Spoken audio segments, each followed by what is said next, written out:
В Индии наградили военных, установивших рекорд по коллективному катанию на мотоцикле.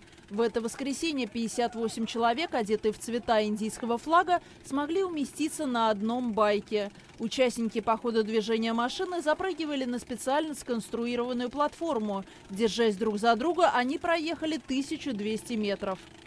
Команда военных из подразделения «Торнадо» тренировалась 6 месяцев, а готовить мотоцикл к историческому дню начали еще в 2013 году.